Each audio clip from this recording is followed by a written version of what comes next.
Can I ask one more question? Did you always believe you didn't have good enough quality to beat Newcastle at home and also away? Did I believe we didn't have enough quality? No, well, Yes. I don't get the point of your question, Vader. Like, just stop beating around the bush and get to your point. What's your point? That is my point. I'm not trying to place a point. I'm trying to get some clarity. I'm asking a question because I heard Saad talk about the transfer window. I heard him talk about if I had Saka, I'm winning Champions League and everything. And I'm asking you, Wait, hold on. He didn't say Saka. He said Isak. Sorry, he said Isak. Isak. He didn't say Saka. My bad. Yeah. Sorry, my bad. Isak. But he also spoke about getting this quality. He's winning everything, and I'm just curious. I'm just asking the panel. And again, you guys begged this rivalry, so I'm here. Did you have enough quality? You're the one who started. Can I be honest? You're an Arsenal. Sorry, let me jump in. Let V finish his question, and then we'll go to you guys. Go on, V. My question is just: did you, from the start, believe that you didn't have enough quality to beat Newcastle at home and away? Before this tie happened, did you believe you didn't have enough quality to beat them? Simple answer is in the tight games, when games are tough, I don't believe we have enough quality to beat the tough teams. That's the answer I'd give you. It's not about Newcastle. It's not about you're trying to isolate it to one game. I'm talking about in general. I'm trying to keep it specific. When the games get tough, in the games where you have one or two opportunities, I don't believe we have the quality to find a way and win the game. Vader, can I give you a quick answer? Sorry, Vader, can I give you a quick answer? I think you guys might remember, I think Terry will, when we got Arsenal in this round, I said, I think we go through. Not 4-0, but I said, I think we can go through because the second leg of St. James's Park, we have killers up top, particularly Isak, and we have the midfield and a good record versus Arsenal. So that's my answer, Vader. Can I ask you, V? I don't rate Arsenal's quality. Yeah, V. I would say this for a lot of the Arsenal fans on this panel. I think every single one of them on this panel right now, at one point in the last 9 months, has said, "I'm pissed off that we haven't bought more players to add to our attack." So that would tell you that they all think they're lacking. Now, my question back to you is, why are you asking this question? What's your feeling behind it? My feeling behind it is because you can ask for more quality because you want to complete the season. 38 games in the season, in the Prem, Champions League, and other cups. But specifically versus an opponent, I'm asking, did you believe that you didn't have enough quality versus this Newcastle and this tie? Just simple. Not everything else, just head-to-head versus Newcastle. And I'm hearing that you guys, or it seems like I'm hearing, that you guys don't think you have a good enough team to beat Newcastle. For me, when the fixture list came out, I was confident to think, yeah, we can get through and get to the final. I'll be honest. Thank you. Despite our lack of purchasing up front. Yeah, what is your point still? What's your point, V? And we're not getting your point still. My point is they were good enough to win. Hang on, wait. Before I go to your point, Arsenal fans believe there's a chance they went through.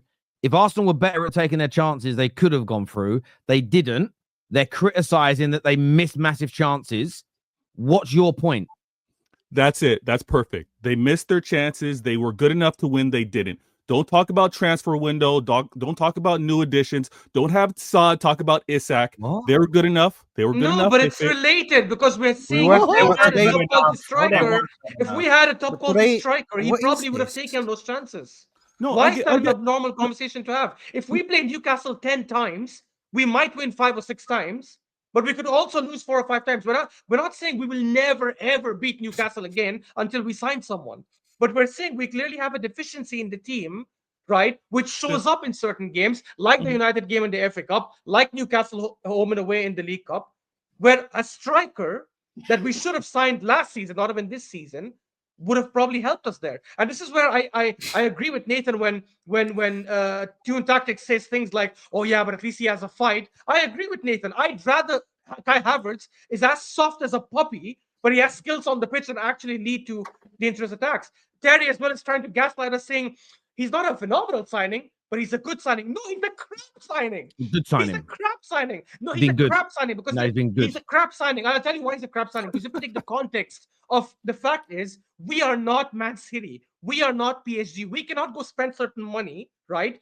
Flop on a big player and then say, you know what, 65 million down the drain. It's okay. We'll make up for it next season. We're not that kind of club. So But if we spend big money on a sorry, certain sorry. player and Yeah. he doesn't meet the criteria, that Okay. 65 million causes a big dent on our finances. So I understand. on that I context, understand that, it's but it's about not about Ash. But it's not about gaslighting you. You. I understand you're frustrated and angry, but it's not about gaslighting you. Let's say right now I can wave a magic wand, and it removes that Kai Havertz has ever been at your club, and you put Alexander Isak in there. Great. That's still only one striker. Anything happens to him, you need to rotate and move him out. If you had Isak as your striker and the backup was Kai Havertz, who come on last 20 minutes of game, started a few, and he'd scored the amount of goals he has done, and Isak was bagging like he was, Kai Havertz would be looked at as a good signing for you. Can I counter that? So tell me how a striker that scored what he's done, if he was your second striker, which is the level he's at, and you had an Isak or a Gyökeres bagging for fun ahead of him, why would he be a bad sign in your opinion? I can counter that because again, you're not taking into context that we are not a team that spends 65 million on a certain player and then we'll go and spend another 100 million on another striker. If we got Isak, let's go by your logic. Let's say we didn't get Havertz and we only got Isak. I would rather have Isak for 25 league games and manage in the other 13 somehow versus have Kai Havertz for 38 games. Because I know in those 25 games, the chances that Isak gets me points are a lot higher. I've said this in the summer when people ask me, why do you want a striker when you have Kai Havertz? I said, because it's a purple patch. You will see the reality of Kai Havertz as we go into the season. I understand your point, but you are looking to bring another top striker in this summer whilst Kai Havertz is still at your club. So the fact that this summer, I don't think you'll end up with Isak personally. But let's just say you go and get Victor Gyökeres. You'll have both of them at your club. And if in that time, if Gyökeres then scores like he does now at Sporting, and Kai Havertz still performs the same, scoring, then it's a good player to have. No, what you Terry, need is a phenomenal player ahead of him. I think Terry, the context we're missing you're as well, ignoring right? the context. Phenomenal and then Nathan, nothing. Nathan, just 1 second. Terry, you're ignoring the context of the last 2 seasons. Yes, if we go get Isak or Gyökeres this summer, right, and next season we have them and Kai Havertz as a backup, that's great for next season. What we're saying is for this season and last season, instead of spending that kind of money on Havertz, if we put that same money on Gyökeres, for example, forget Isak because Isak's unrealistic. But you could have done. But you bought more defenders. I don't feel the spending. Which is why I'm criticizing the manager. But I don't. Yes, but that's what I'm saying to you. I don't think the key issue is Kai Havertz isn't Isak. The key issue is Kai Havertz is all you've got. You should have added to that. But Terry, although I agree with your point about that, hold on.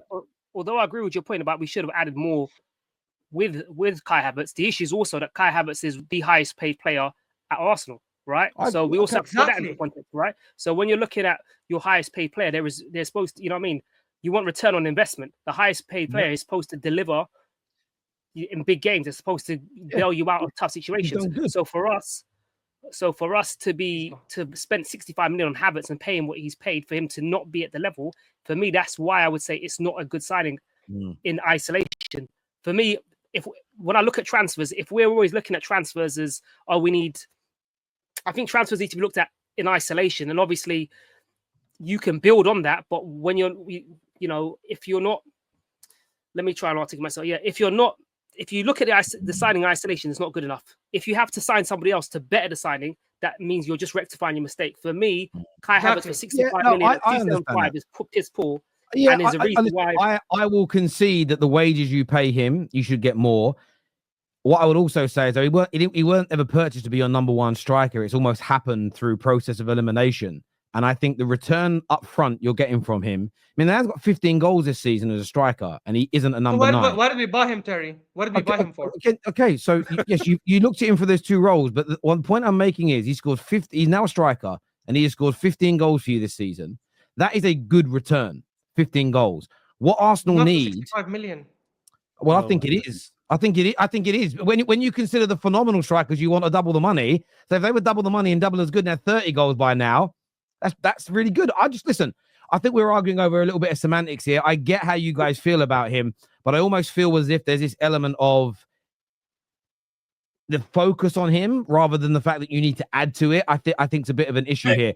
Can I add something in real quick? I think what these guys want is what Man City had with Alvarez and Haaland. Alvarez is better than Havertz. Can we all agree on that? Yes.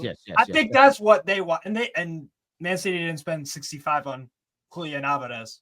Yeah, I know he eventually left. I hear you. I hear you on that. Yeah. I look at it this way, though. If, for instance, again, it's context, and we're in hypotheticals here because that's the conversation's gone down those lines.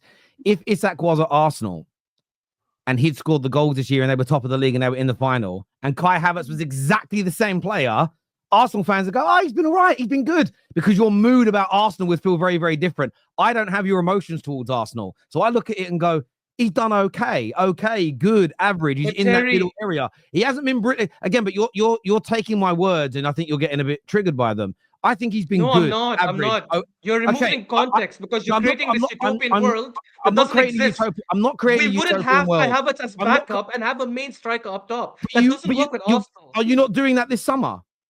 Yes, after 2 seasons of failure. Yes, okay. That's why you're doing it now. I understand. So he isn't the problem. If we didn't get him the first time, that wouldn't happen. happen. The fact that you didn't buy enough is the problem, not so much him. Let's go to somebody's super chats here because I want to go to some more of you guys in a moment. We have to, obviously we can't just talk about this the whole show unless you guys want to.